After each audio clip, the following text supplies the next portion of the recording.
This is Homefront, South Dakota, and could you give me your name and age? Andrew S. Bear, and my age is 79 right now. I'll be 80 this next month. And what is your hometown? Ipswich, South Dakota. Born and raised there. Well, first of all, thank you for your service to our country, and also could you just name your branch of service and that information? It was the old Army Air Force at that time, of which now is a separate branch of the service, and it is called the Air Force. And but at that time, it was in the Army. Uh, when I was drafted, everybody went into the Army, but they kind of give you a choice. You could go into the Navy, Army, or Air Force, or the Marines. If some of the other branches were their quota was full, then you had second choice. My first choice when they asked me that was the Navy. My second choice was the Air Force. Uh, the Navy's quota was full, so I went into the old Army Air Force. And what year was that? That was in 1946, right at the end of the war. Okay. Um, and you were drafted? I was drafted. Mm-hmm. Um, how old were you during the beginning of the war? I was 18 years old. I turned 18 on the 25th of October, and I was sworn into the service on the 6th day of January. I was drafted that fast. Wow. So you were probably in high school when the war started. No, I was helping my dad at the time. Okay. And what were you doing? My dad was in the trucking business, and at that time there was very few farmers had their own trucks, so we hauled an awful lot of grain and things like that for the farmers. And we unloaded just about everything that came into the town of Ipswich, which is on the main line of the Milwaukee at that time railroad. And so there was an awful lot of railroad cars that we unloaded at the time, including carloads of coal and whatever. At that time there, we weren't choosy. We done whatever we had to do. But we did, our main thing was hauling grain for the farmers, and we used to average over 100,000 bushels of grain a year that we hauled. And that was just from that small community. It was something that just had to be done, and we done it. And being on the main line of the Milwaukee, there was an awful lot of troop trains that came through, and war trains, things that we never even knew that was all covered. We didn't know what was under. And an awful lot of troop trains that came through. Two of my sisters went down to the train and helped as like USO helpers, and handed out old papers and magazines and lunch, sandwiches to, whenever a troop train came through and had to stop. I think some of that I'd have put down on there before. We hauled an awful lot of things. We donated a lot of time. At that time there, they used to take up collections of things that were hard to come by. At that time, metal, iron was hard to come by. And farmers donated, they had drives, and farmers would donate a lot of their old iron piles. Being that we were in the trucking business, my dad would donate the truck, and him and I, we would donate our time, and we would go out and load the iron, haul it back in, and load it into cars that was sitting on the sidetrack of the railroad. I don't know what else you. Well, yeah, no, that's really interesting. So you were seeing a lot of troops coming through on the train, even though you were under 18, so you were still with your family. How aware were you of the war going on overseas? Well, I was very aware of the war. Two of my older brothers were already in. One of them went in before Pearl Harbor. They were both drafted. And one of them, my oldest brother, they were both drafted at the same time. And my oldest brother was rejected, and then, but my second oldest brother, he was accepted. And then a year later, my oldest brother got redrafted again, and he passed that time. But by that time, Pearl Harbor had. So I was really aware of the war, yes. And there was, what, 11, I think, or 12 uh, people, young boys, young men, that were killed from my home community there. So I was very well aware. And in the book that they made up of all of the servicemen during World War II that had served, there's pictures of all of the ones that were killed. Two of them were brothers. I used to chum around with their younger brother. So I was very well aware of the war. Uh, Sometimes I wished that I was a little older so I could have gotten in on it, but just wishing. How do you remember hearing about the Pearl Harbor attack and what you thought at that, or how you felt? Well, when Pearl Harbor happened, when it came over the radio, it was a Sunday afternoon, and I was downtown in the old C&C Cafe. It took a while before it really registered. I was only 14 at the time, so it took a little while before it really registered what it really meant. But after it really registered, I don't know, I probably can't even tell you what my thoughts were at the time. I couldn't imagine why anyone would want to do something like that to start out with. I think that was my biggest thing. Why? You mentioned having two brothers in the service. How did it affect your family life to have those brothers away? Well, uh, let's put it like this. When they were drafted, they were older than I was. I was still going to school. Although it was in the summertime, I would help. But by the time I was 13, both of them were in the service, and I had to take their place. So I was doing a man's work when I was 13 years old. At that time, their education was getting to be where almost mandatory, but things didn't work out that way. I didn't go to high school because I had to stay home and work. I did finish the 8th grade, and then I worked with my dad until I was drafted. And when I came back out, I worked with him for another 6 or 8 months. My younger brother stepped in my shoes when I got drafted, and he was way too young, so he was never drafted. But anyway, it interrupted everybody. I don't care who you were or what you done at that time there. I think you were affected somewhere along the line, whether if it was directly or indirectly. But then after I come out of the service, I went back to school. I took my GED test and so on. But Did you get to participate in the GI Bill? Which yes, I picked up on that, and I trained as a lumberyard manager. If they had a lumberyard, Peavey Lumberyard was in my hometown, and they had a lot of lumberyards. And eventually I was a manager of J.F. Anderson Lumberyard at Myrtle. And that pretty much affected my life all the way through. I stayed in the lumber game pretty much all my life, either as a carpenter or in the lumber business. Mm-hmm.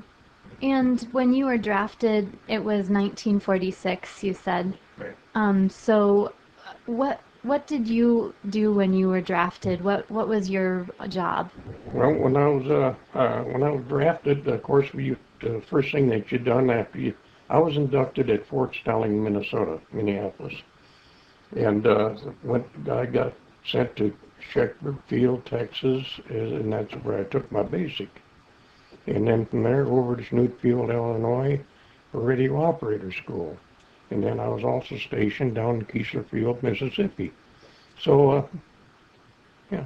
Mm-hmm. So they just kind of put you on different bases and. Wherever you was needed at the time, or sometimes if it was going to school, you'd get sent to there, or like when they had certain times that different classes would start and then it'd end and another batch would come in, and that's just the way they would operate. Mm-hmm. And then after you graduated out of the school, whichever, I don't care what branch or what Air Force it was, or where, if they needed a radio man, that's where you went. Mm-hmm. Okay. You were, during the war years when the fighting was happening, like in the Pacific and Europe, you were younger, and so you just heard about it. Probably. Do you remember what stood out to you? Like, what kind of images you had?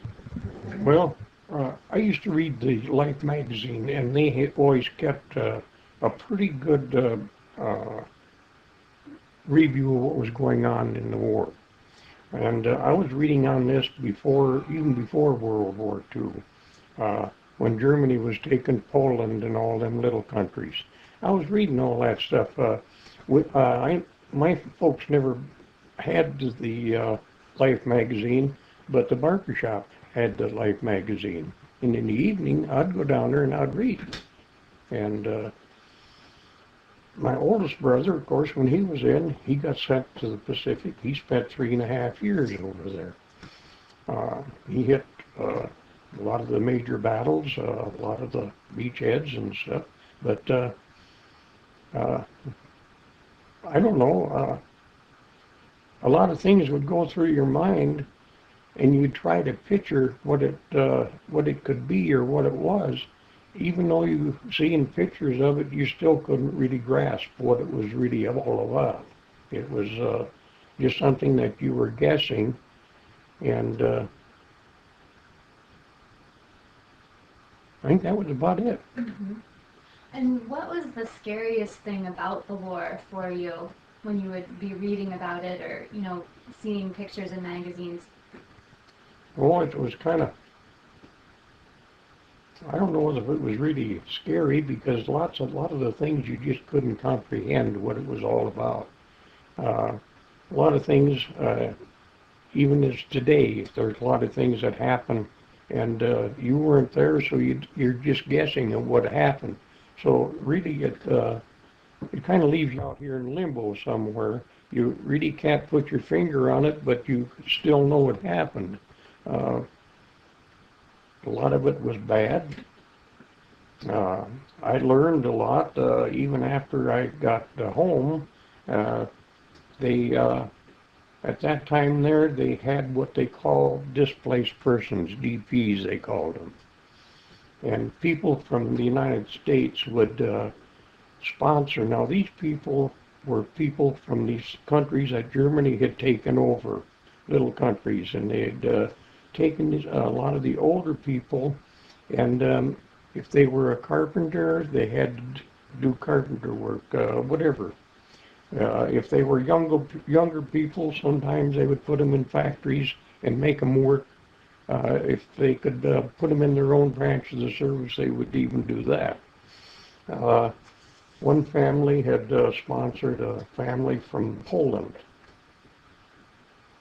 And it was a man and his wife. The man had been a prisoner of the Germans, and he was a carpenter. So he had to teach the young Germans how to do carpenter work. They had 2 children, 2 boys. One of them was younger, well, both of them were younger than me, but one of them was probably 2 or 3 years younger than me. I kind of took him under my wing. He could speak a little English, not too much. And he told me a lot of things of what went on over there. So a lot of the things you got second-handed, but it came from good sources so that you really knew, had a pretty good idea what was going on. Mm-hmm. And so that was a Polish family that was kind of placed in Ipswich? Mm-hmm. Okay. Um, how do you think knowing that secondhand, how do you think that affected the way you viewed the world? A lot of that stuff probably affected you and you didn't even realize it. Uh, it's just like I'm blind in one eye. And although I still have my eye, but I can't see. But you learn to compensate for it. Whether if you do it deliberately or whether I don't know how, I can't tell you how it happens, but you automatically just do things. And a lot of people ask me, well, how can you do that? You're blind in one eye. Uh, in my carpenter work, I like to work up high. And one day I was working on the power plant over at Wheatland, Wyoming.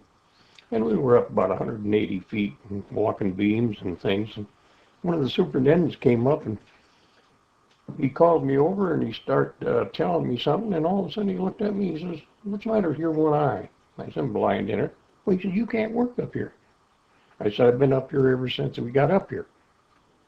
Ever since I put the steel up here. Well, you can't do that.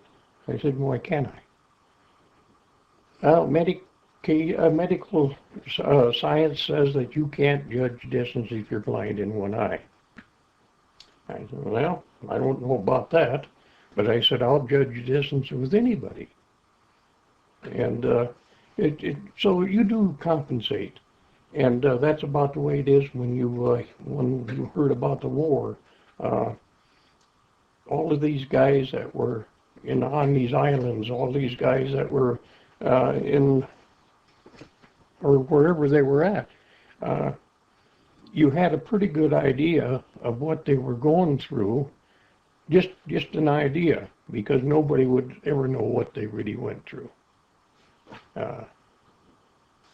Do you remember getting letters home from your brothers and reading those together, like as a family or anything? Oh yeah.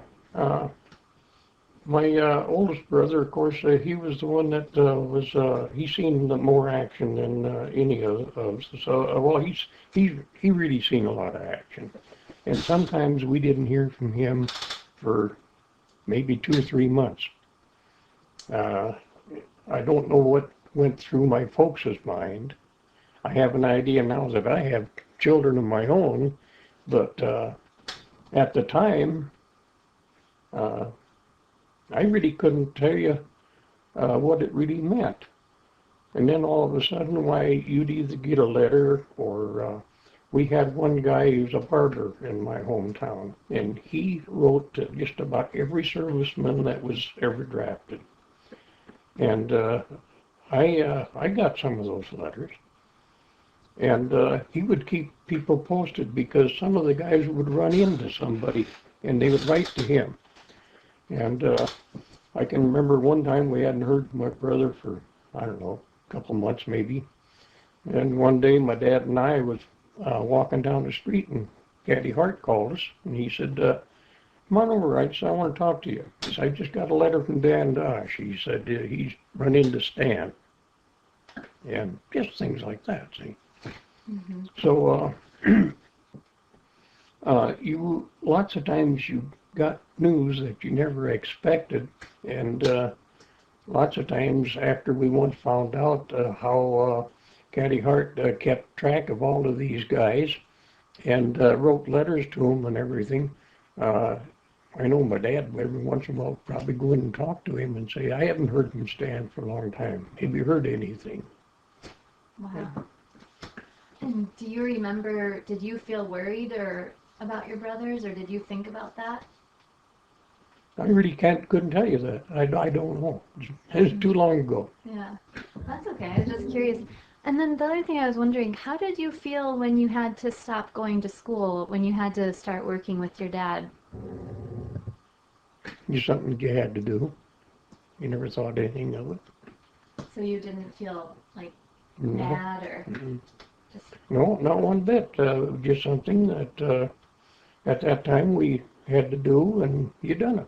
And it isn't any worse doing that than it is for you if you would say offered another job, let's say for instance, and you had to make a decision, one way or the other. So whether it was right, wrong, or otherwise, you made the decision, you done it. before we close tape on the interview, are there any other experiences from that time that you'd like to share? Well, there's a lot of things that happened at that time that affected everybody, like rations and things like that. There's so many things that I don't think you could really put your finger on one certain thing and say, this affected me more, unless you was probably in a business that maybe you couldn't get something because directly from the war, because of the war. Mm-hmm. But being that I wasn't into that fraction of the world at that time there, it never affected me, so I really couldn't tell you that. Is there anything when you think about that time that stands out about it that you always come back to and remember? I think the thing that really sticks in my mind was all of the boys.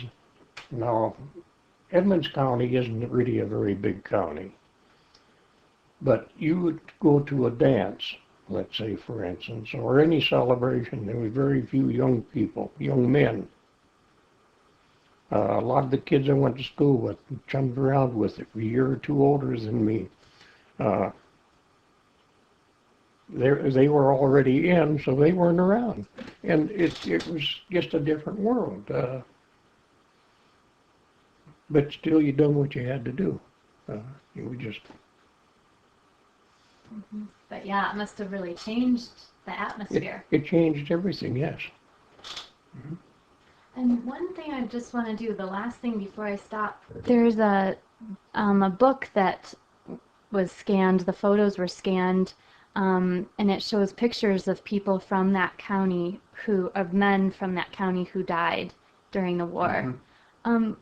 Could you just describe that book and just tell us a little bit? Well, it was a book, I think it probably started with 3 of the guys from my hometown that wanted to have some kind of a record for future.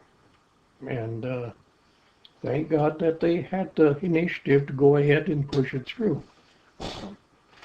They, just as the boys came home, they would contact them and say, sometime if you have time, stop in. If you got a picture, bring it along. I want to, then they'd tell us what they was trying to do. Okay, in the back end of that book, there is 84 names. And out of these 84 names, the first one that's on it is one of my first cousins. He was a farm boy. He was drafted, went into the Army, and would you believe he was a guard and gunner on the ship Queen Mary. The ship, the Queen Mary, at that time hauled Roosevelt, Stalin, Churchill back and forth to different meetings. He spent more time on the ship than what a lot of sailors did. He spent 4 years on that ship. So in that book, with all of these names, out of these 84, out of, I would say there was probably 1,200 people out of Edmonds County that was in the service. There's 84 of them they didn't have any record of except their name. They knew they was drafted, but nothing else. They were some of the boys that never came forward and give them their picture or anything like that. There's 3 of the boys that are in that were a year ahead of me in school. One of them, him and I were in the same class. He was a year older than me, but and he got killed in the Battle of the Bulge. Another kid, he was our neighbor boy, he got killed in the same battle, Battle of the Bulge. There's 2 brothers that got killed, one in the Pacific and one in the European theater, about 2 months apart. I used to chum around with their younger brother. So yes, it affected you. Like I said, lots of times, whether I don't care, it affected everybody. Whether if you was indirectly or indirectly, it affected you. It had something to do with your life. Andy, thank you very much for sharing. I could keep asking you questions, but we're running out of time, so thank you very much. Oh, you're welcome. And it was a pleasure.